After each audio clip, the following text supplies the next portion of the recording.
The beeping wakes me first. Rhythmic, insistent, the kind of sound that burrows into your skull and sets up permanent residence. I try to open my eyes, but my lids feel like they've been glued shut. When I finally pry them apart, fluorescent lights sear my retinas. Where am I? The answer comes in fragments. White ceiling tiles. That antiseptic smell that coats the back of your throat. The tight pull of something taped to my hand. IV line. Hospital. My throat burns. Raw. Wrong. I try to swallow, but it feels like I've swallowed broken glass. I reach up with a trembling hand and touch my neck, feeling the tenderness there. They had a tube down my throat. How long was I out? I fumble for my phone on the bedside table. My fingers feel thick, clumsy, refusing to grip the smooth metal. It takes 3 tries before I can lift it. The screen lights up. 3:47 a.m. Monday. I collapsed on Thursday. 4 days ago. 4 days I've been here, and the notification count on my phone sits at a grand total of 3. 3. My parents should have called 100 times by now.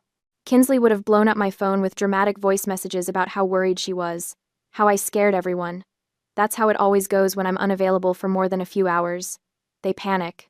They demand. They need. But my screen shows nothing. No missed calls.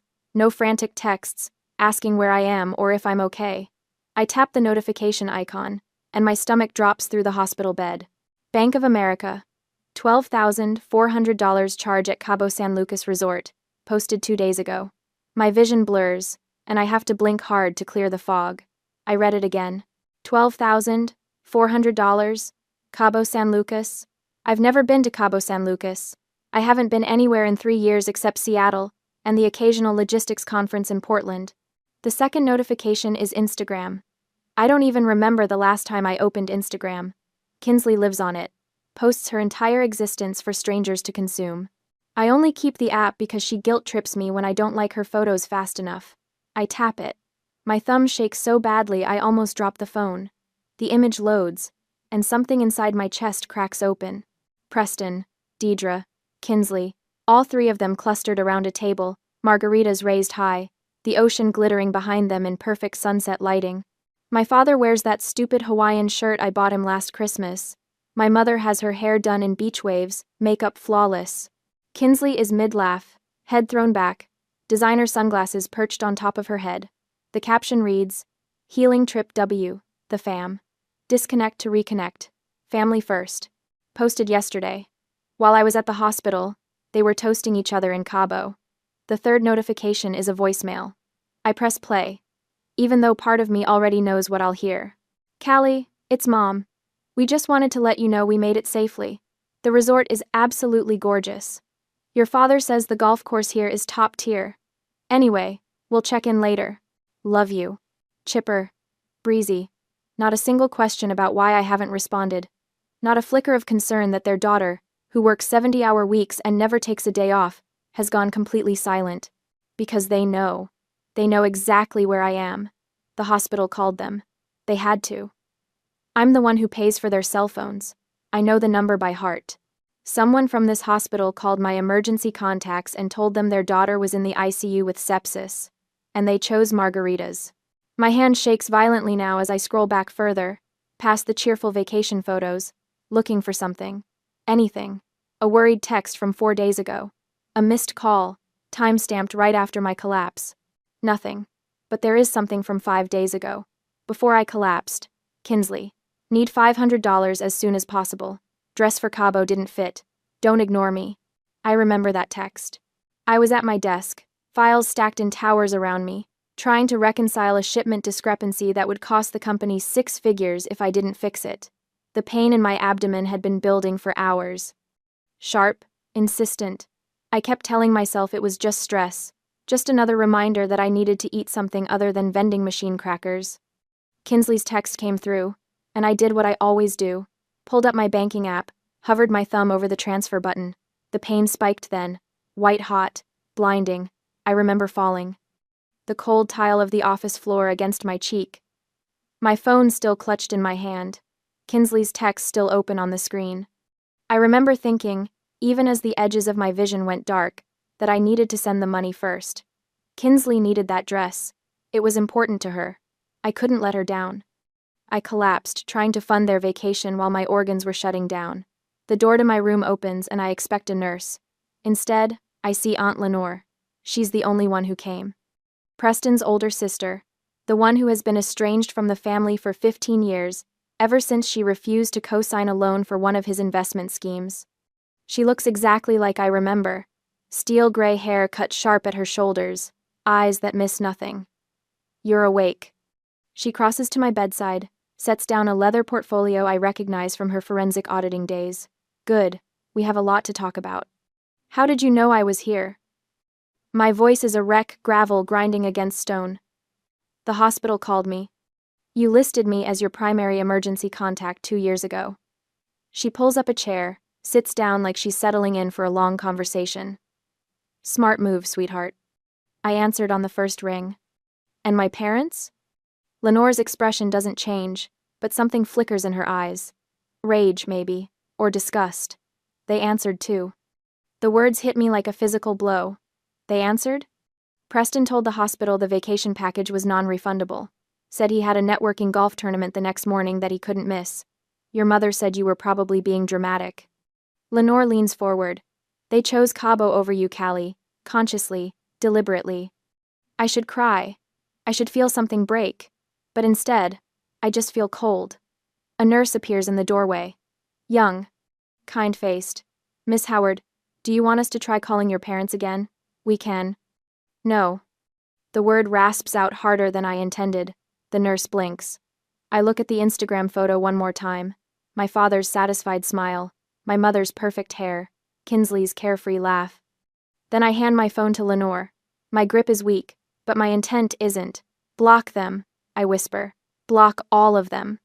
Lenore takes the phone, studies my face for a long moment, then she nods. "About damn time." The morphine fog lifts by noon, and with it comes clarity I'm not sure I want. Lenore has transformed my hospital room into something that looks like a crime scene investigation. Her leather portfolio lies open on the rolling table, papers fanned out in neat stacks. She's brought her laptop, the same ancient ThinkPad she used when she worked fraud cases for the state.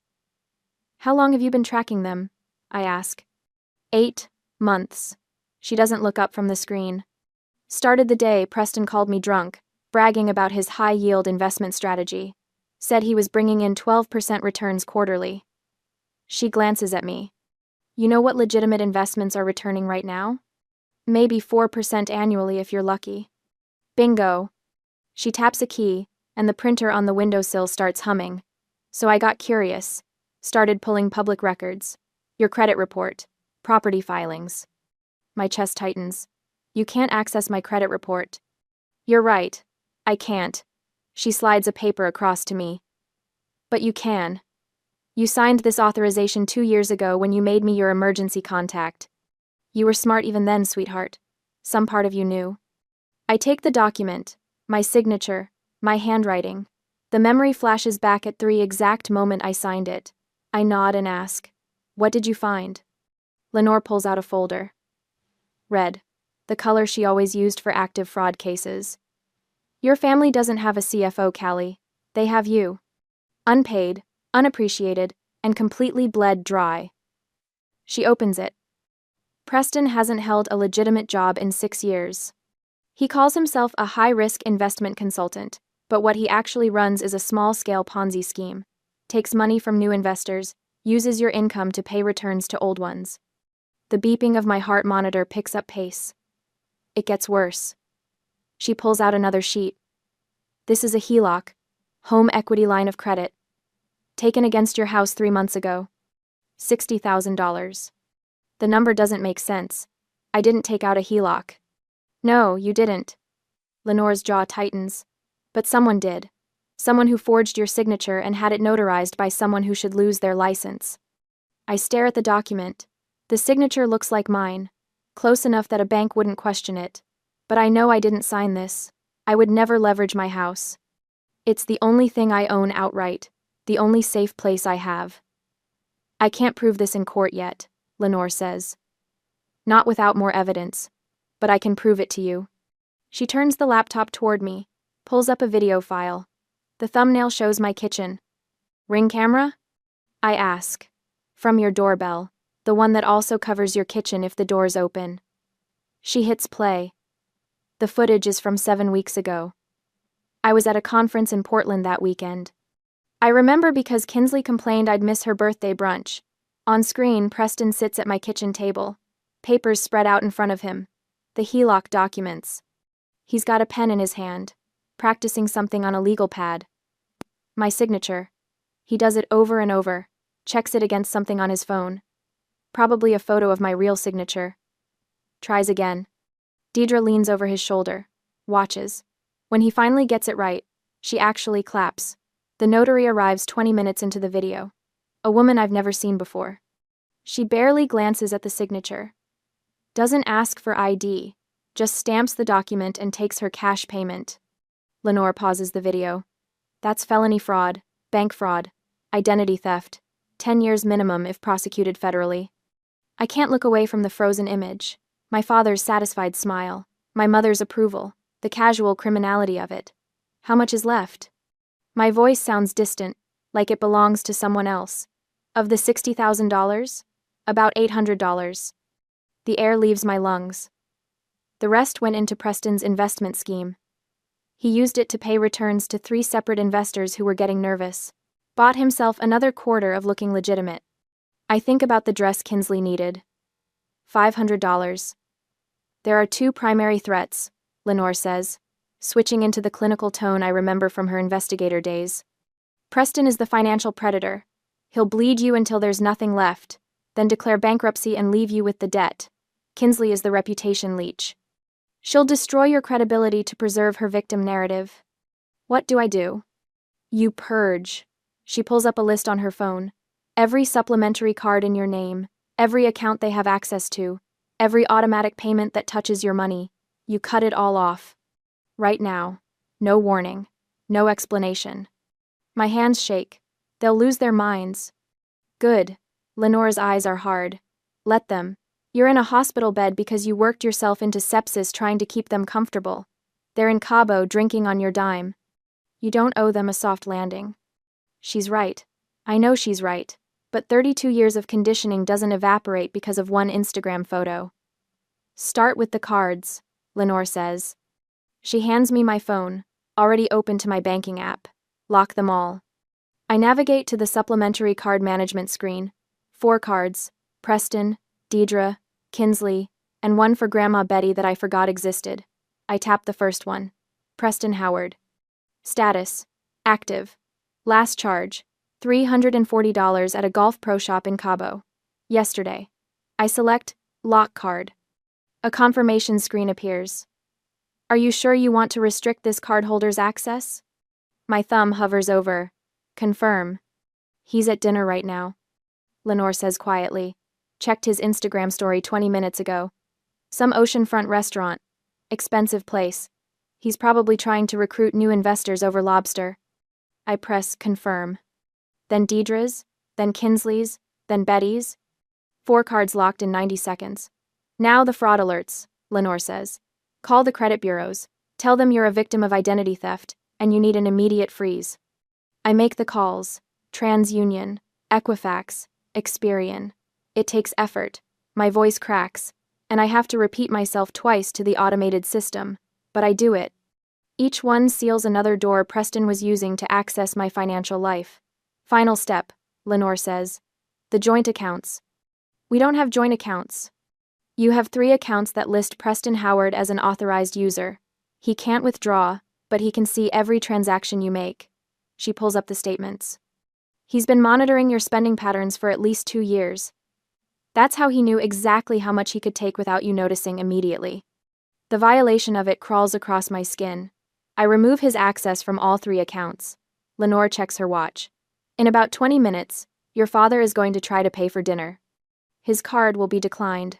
The waiter will probably cut it in half right there at the table, in front of whoever he's trying to impress. Good, I say. My phone rings before the word is fully out of my mouth. An unknown number. My family. Lenore reaches for it, but I stop her. I need to hear this. Need to know if there's any part of my family that's calling because they found out I was hospitalized.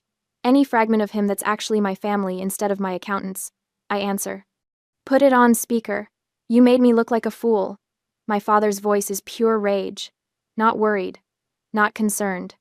Rage. The waiter cut up my card in front of clients. Do you have any idea what you've done? Not, are you okay?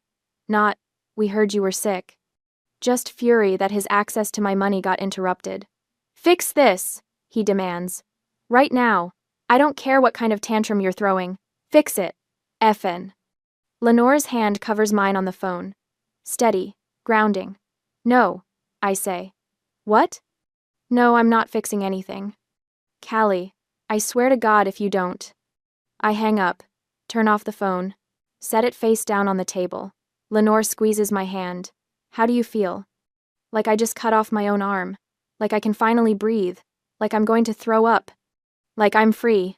Terrified, I tell her. Good, she says. That means you're doing it right. 2 days after waking up, the discharge paperwork feels like a prop from someone else's life. 6 days. That's how long I've been here. 6 days of beeping monitors and IV antibiotics and nurses checking my vitals every 4 hours. 6 days of existing in this sterile bubble while my family imploded in real time. Lenore signs as my medical proxy, since I still can't stand for more than 10 minutes without my vision tunneling. The nurse wheels me out in the mandatory chair, and I hate every second of it, hate the weakness. Hate that my body betrayed me so completely that I ended up here in the first place. But mostly I hate that I'm going home to a house my father violated. The Uber pulls up to my place, and I'm struck by how normal it looks. Gray siding, black shutters. The lawn needs mowing, but otherwise, everything appears untouched. Like the past week didn't shatter my entire understanding of my family. Lenore helps me up the front steps.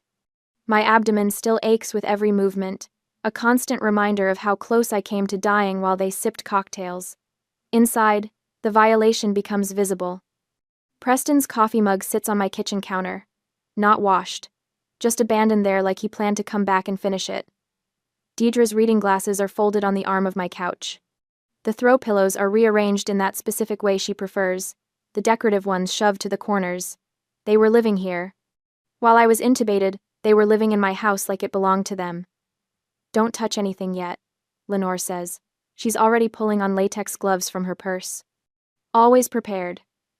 I've been documenting, but we need photos of everything exactly as they left it.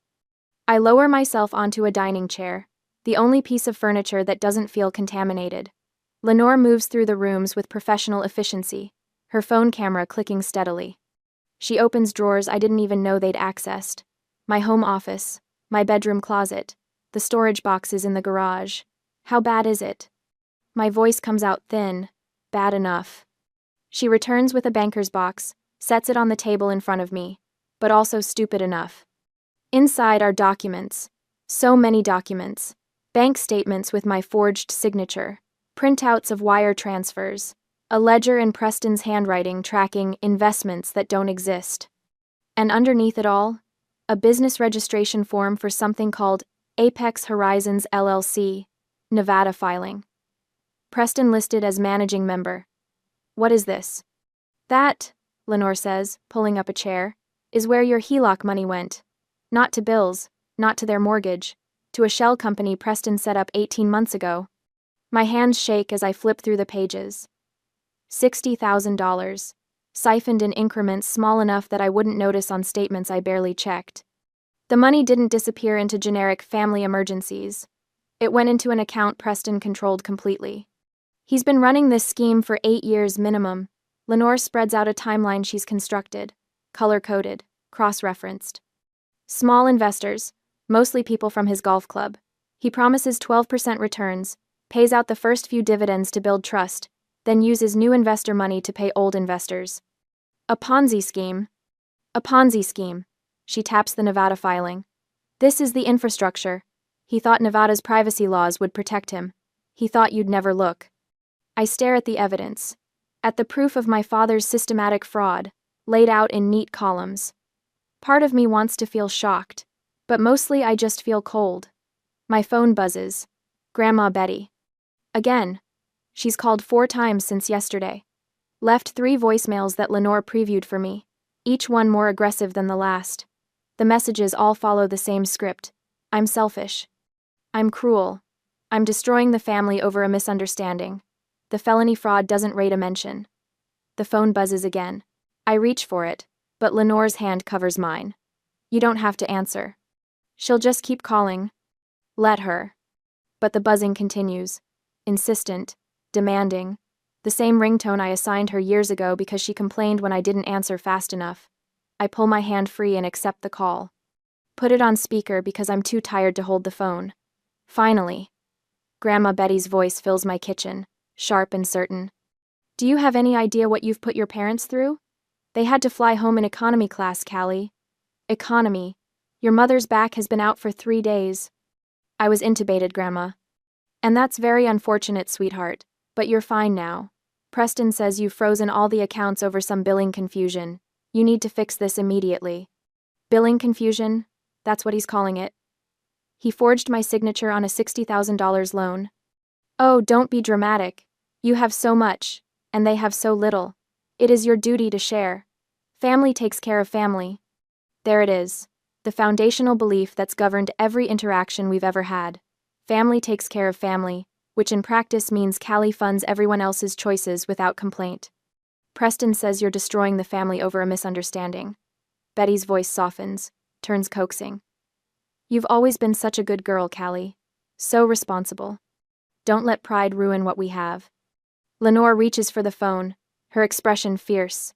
Ready to fight this battle for me. I stop her. This is mine. I take the phone off speaker, lift it to my ear. My hands still shake, but my voice comes out steady. Grandma, love isn't a line of credit. I'm done paying for my own abuse. Then I hang up. Silence fills the kitchen. Lenore stares at me like she's seeing someone new. My phone immediately starts buzzing again, Betty's name flashing on the screen. I decline the call. Block the number. The sudden quiet feels massive. That was the matriarch, Lenore says slowly. You just hung up on the matriarch. I know. She'll escalate. I know. Lenore's expression shifts into something I've never seen directed at me before. Respect, maybe. Or recognition. She pushes the banker's box toward me. Then you're going to need to see all of it. The other investors. The payment records. The complaints people have already filed with the state. I pull the documents closer. Force my exhausted brain to process what I'm seeing. 5 other investors besides me. All older men from Preston's golf network. All promised impossible returns. All paid back with money from the next person in line. This is prosecutable, I say. Extremely. Federal charges. Multiple counts. I look up at her. He's coming for the house, isn't he? Once he realizes the money's really gone. Lenore nods, her jaw tight. Yes. But they don't know I've traced where the HELOC money went. They don't know we have the Nevada filing. They don't know about the investor list. She leans forward, and I see the forensic auditor she used to be. The woman who took down corporate fraud rings and walked away clean. We have the leverage, Callie. We just need them to walk into the trap. 3 days later, the video hits 2 million views while I'm sitting in a staff meeting. My phone buzzes against the conference table. Once, twice, 7 times in 30 seconds. I flip it face down, but not before I catch a glimpse of the notification. Kinsley Living tagged you in a post. Later, in the bathroom, I watch it. Kinsley's face fills the screen, mascara streaked artfully down her cheeks. Real tears this time, I think. Or maybe she's just gotten better at the glycerin trick. My sister left us stranded. She sobs into the camera. We had nothing, no way home. She cut us off while we were in another country because she couldn't stand seeing us happy for once in our lives. The comments scroll faster than I can read them. Narcissist. Hope karma gets you. Your poor parents. By the end of the day, 3 coworkers have asked if I'm okay. By the end of the week, my boss pulls me aside to discuss personal matters affecting workplace perception. Professional damage. Mounting. Exactly what Kinsley intended.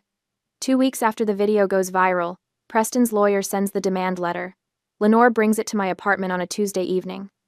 I'm heating up soup I won't eat, trying not to think about the fact that my LinkedIn inbox is full of messages from people who've seen Kinsley's performance. Tenants' rights. Lenore reads aloud, her voice flat. He's claiming a verbal lifetime lease based on, quote, Decade of continuous residency and property management, unquote. I set down my spoon. He what?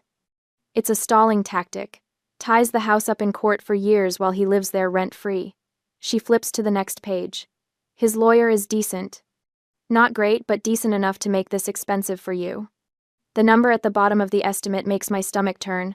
Legal fees, court costs.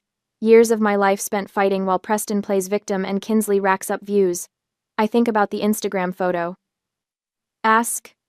The margaritas. My father's satisfied smile while I was intubated. What do we do? Lenore looks at me over the top of the letter. We let him think he's won. The mediation happens in a conference room that smells like burnt coffee and desperation. Gray walls, gray carpet. A table so aggressively neutral it might as well not exist. Preston arrives first, lawyer in tow. He's wearing a suit I bought him 2 Christmases ago for a business opportunity that never materialized. Deidre follows, phone already out, probably texting Kinsley play-by-play updates. Kinsley herself slouches in last, filming everything on her phone until the lawyer makes her stop. I let my hands shake when I pour water from the pitcher. Spill a little on the table. Preston notices. Smirks. Callie. His voice carries that false warmth he uses when he wants something. We don't have to do this. We're family. I don't answer. Let my silence read as fear instead of fury. Lenore sits beside me, playing her part. Weary advisor. Tired of fighting. She's dressed down for this, wore her oldest blazer, left her forensic auditing credentials off the table tent with her name. Preston's lawyer starts talking. Demands. Concessions. A formal acknowledgement of their residency rights. 6 months minimum before any eviction proceedings, plus a monthly stipend for displacement hardship. The words blur together. I focus on my breathing. In for 4, out for 4. The technique my therapist taught me for panic attacks works just as well for calculated performance. Miss Howard. Preston's lawyer leans forward. Your father has been very patient, but he's prepared to take this to trial if necessary. The publicity alone. We have a proposal, Lenore interrupts. She slides a document across the table. Single page, dense text. The header reads, Affidavit of Residency and Management. Preston's lawyer picks it up, skims it. His eyebrows rise slightly, but he keeps his face professionally neutral. What is this? A compromise. Lenore's voice is exhausted. Defeated. Oscar-worthy. Callie will agree to a 6-month extension and a modest monthly stipend. In exchange, Preston signs this affidavit, confirming he resided at the property as his primary residence and exclusively managed household finances for the past 10 years. I watch Preston read over his lawyer's shoulder. See the exact moment he thinks he's won. His spine straightens. The smirk returns. This admits everything, Preston says slowly. That we lived there, managed everything, ran the household. Play. Yes, Lenore slides a pen across the table. It validates your claims, makes any future legal action much simpler. For you. I need to consult with my client, the lawyer says. He looks uneasy. They huddle, whisper. I see the lawyer tapping the paper urgently, shaking his head. He's spotted the risk. He knows exclusive management is a liability trap. But Preston isn't listening. He's looking at me. At the daughter, he thinks he's beaten. It's fine, Preston says, loud enough for us to hear. He waves his lawyer off with a dismissive flick of his hand. She just wants a piece of paper to save face. Let her have it. Preston, I strongly advise against, the lawyer starts. I said it's fine. Preston snatches the pen. His signature sprawls across the bottom line, bold and confident. The signature of a man who thinks he's just secured his retirement on his daughter's dime. Deidre signs as witness. So does Kinsley, her handwriting looping and dramatic. They leave 20 minutes later, high-fiving in the hallway. I hear Kinsley's laugh echo back through the closing door, sharp and triumphant. The door clicks shut. Lenore's exhausted demeanor vanishes like somebody flipped a switch. She picks up the signed affidavit, holds it up to the light streaming through the window, checking the signatures one final time. Then she smiles. It's not a nice smile. It's the smile of a forensic auditor who just got exactly the evidence she needed, gift-wrapped and notarized. They just signed their own death warrant. I stare at the document. at Preston's confident signature. What did we do? By swearing he lived here in Washington as his primary residence while simultaneously claiming Florida residency for tax purposes on other documents I've collected, he just confessed to tax fraud. Lenore sets the affidavit down carefully, reverently. And by admitting he exclusively managed household finances, he just linked himself directly to every transaction from the Ponzi scheme accounts. The trap. Not in the language of the document, but in what signing it proves. The IRS loves this kind of thing, Lenore continues. Clear documentation. Signed confession. No wiggle room. She slides the affidavit into her leather portfolio. We just armed the weapon. Now we wait for the right moment to fire. Outside, I hear Kinsley's laugh again. Celebratory. Victorious. She has no idea what her father just signed. Neither does Preston. But they will. The party planning starts 3 days after the mediation. I know because Kinsley posts about it. Victory celebration at the family estate this weekend. Sometimes you have to fight for what's yours. Family wins. Justice served. The family estate? My house? The one they're still illegally occupying while I pay rent on a studio apartment near the hospital because I can't stomach sleeping under the same roof? Lenore shows me the post over coffee at her place. I should feel rage. Instead, I just feel tired. Let them celebrate, Lenore says. She's wearing reading glasses, scrolling through something on her laptop. Hubris makes excellent seasoning. For what? She turns the screen toward me. It's a Reddit thread. The title reads, "Help me find proof my coworker's sister is lying about her narcissist story." My chest tightens. Who posted this? Sarah Chen from your logistics department. Apparently she remembered you were out with sepsis the same week Kinsley claimed you abandoned the family. Lenore clicks through the comments. She's asking if anyone has time-stamped proof of where your family was during your ICU stay. I scan the responses. Someone linked Kinsley's Instagram. Another person pulled the metadata from her Cabo photos. A third commenter found the resort's tagged location history. This will destroy her, I say. Lenore removes her glasses. She destroyed herself. The internet is just holding up a mirror. By that evening, the truth is everywhere. Someone obtained visitor logs from the hospital through a HIPAA request, proving 0 family visits during my 6-day stay. The timestamps on Kinsley's vacation photos line up perfectly with my intubation. The comments on her TikTok shift like a tide going out. You lied about everything. Your sister almost died and you were doing shots? This is actually sick. Get help. Her follower count drops by half overnight. By morning, 3 brand deals have issued public statements terminating their partnerships. Her management company puts out a vague statement about pursuing other opportunities. I watch it happen from Lenore's couch, coffee going cold in my hands. I should feel vindicated. Instead, I just feel hollow. They're coming tomorrow, Lenore says. She's on her phone, typing rapidly. Preston just confirmed. 2 p.m. For what? Final settlement meeting. I told him you're ready to surrender the house entirely. She looks up, smile sharp. He thinks he's won. The next afternoon, I arrive at Lenore's office building downtown. It's all glass and steel, the kind of place that smells like expensive carpet and quiet money. Preston's leased Range Rover is already in the parking garage. I recognize it by the investor lifestyle bumper sticker he slapped on the pristine bumper tacky, just like him. My hands shake as we ride the elevator up. Lenore squeezes my shoulder once, brief and firm. Remember, she says, you're not the one who should be afraid. The conference room is smaller than I expected. Preston sits at the head of the table, legs spread wide, taking up space like it's his birthright. Deidre perches beside him, fresh manicure drumming against the wood. Kinsley slouches in the corner, phone face down for once. Her eyes are red. No lawyer this time. Interesting. Where's your counsel? Lenore asks, arching a brow. Preston waves a hand dismissively. At $400 an hour just to watch me accept your surrender? I don't think so. I can handle a simple property transfer. Lenore smiles. A shark sensing blood. Suit yourself. Callie. Preston's voice drips with false warmth. Good to see you being reasonable about all this. I don't respond. Lenore gestures for me to sit, then takes the chair at the opposite end of the table.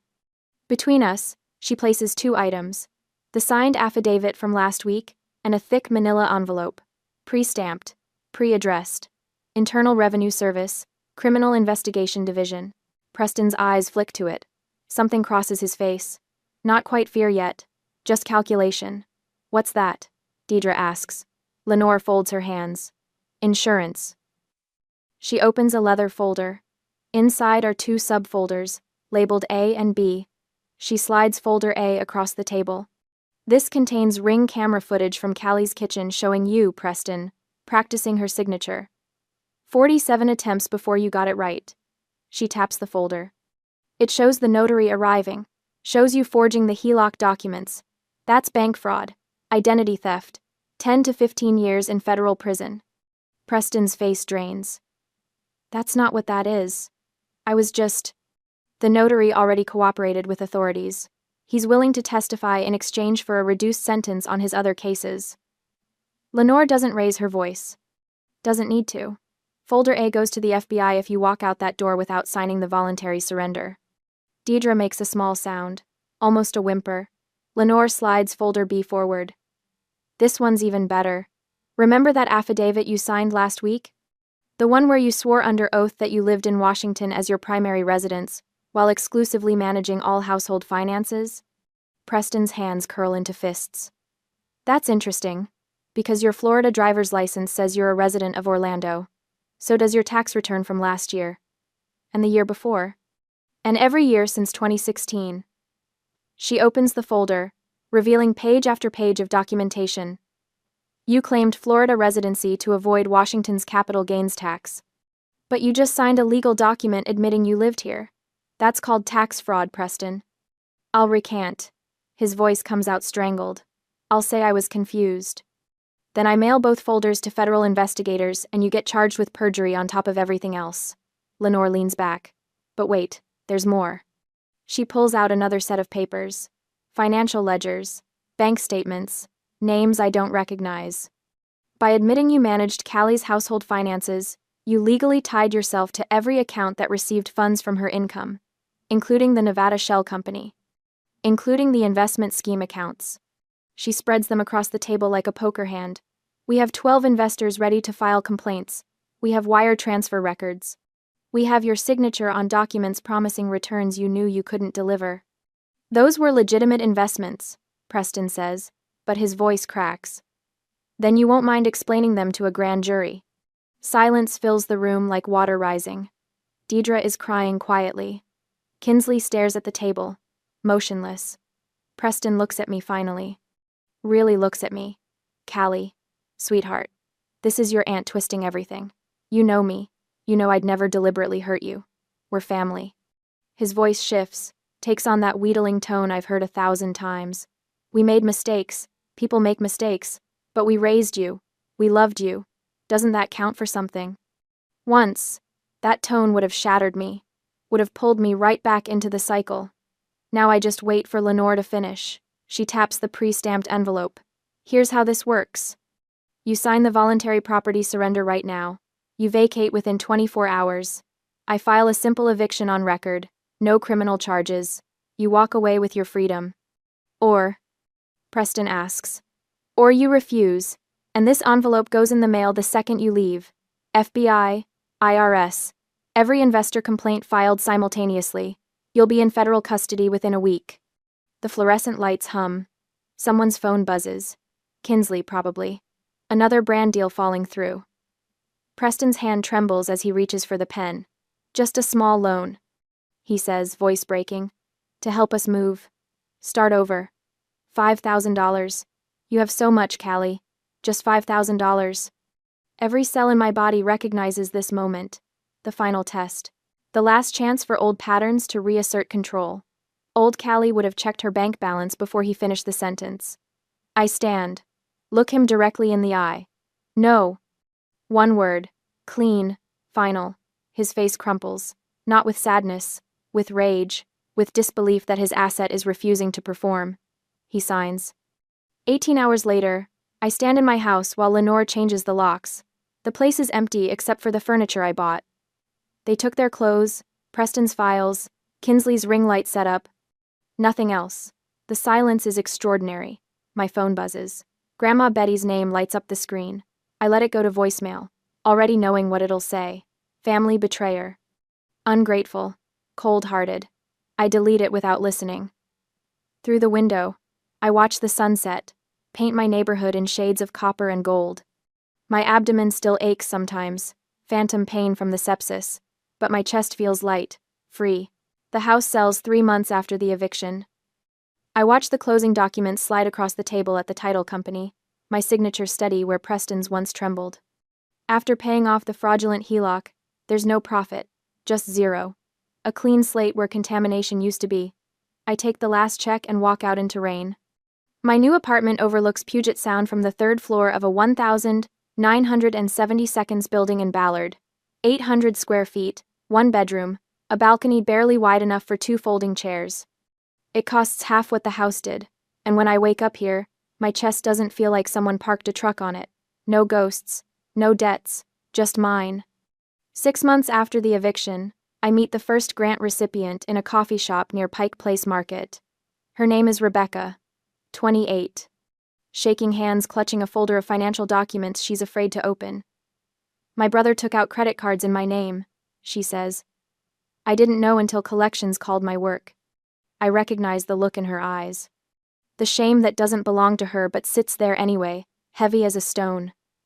You're not responsible for what he did, I tell her. You're only responsible for what you do now. She cries. I hand her tissues and the grant paperwork. $5,000. Enough for a security deposit and first month's rent somewhere he doesn't have the address.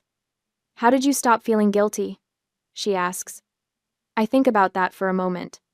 The truth is complicated. Healing isn't linear. Some days I still wake up and reach for my phone to check if they've texted. But most days, I don't. I stopped confusing love with sacrifice, I say finally. Real love doesn't cost you everything. That afternoon, my phone buzzes, the same notification tone from that ICU room months ago. My body freezes, old programming trying to boot up. It's an email. Subject line, emergency, kidney surgery. I stare at Preston's name in my inbox. My thumb hovers over the delete button, but something stops me. Curiosity, maybe. Or the need to see if I'll still feel that old pull. I open it. Callie, I know we haven't spoken, but I need your help. Emergency kidney surgery next week. Insurance won't cover everything. The hospital needs $8,000 up front or they'll cancel. I'm sorry for everything that happened. I know I made mistakes. But I'm your father. Please. The words are precision engineered. Medical crisis. Apology. Blood relation. Every pressure point he installed in me since childhood, pressed in exact sequence. In the past, I would have called the hospital to verify. I would have at least Googled it, or I might have felt guilty for not caring. Now, I just forward it to Lenore, without reading the rest. Her response comes back in 4 minutes. Outpatient procedure. Kidney stone removal. Insurance covers 100%. He posted about his minor procedure on Facebook yesterday with laughing emojis. I delete the email. No hesitation, no second thoughts, no knot in my stomach. I walk to my balcony with a cup of tea. The sound stretches out gray and restless under low clouds. A ferry cuts through the water, lights bright against the coming dusk. Seagulls wheel overhead, their cries sharp and clean. I breathe in salt air, exhale slowly. This is peace. Not the absence of noise, but the presence of boundaries. A fortress I built brick by brick, learning that walls aren't always meant to keep people out. Sometimes they're just meant to keep you safe inside. My journal sits on the small table. I open it to a blank page and write. Silence isn't an absence of noise. It's a fortress I built to protect my peace. Then, below it. They taught me love was sacrifice. I learned love is also boundaries. The sun breaks through the clouds for just a moment, turning the water gold.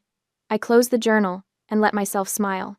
Not because everything is perfect, but because everything is finally mine.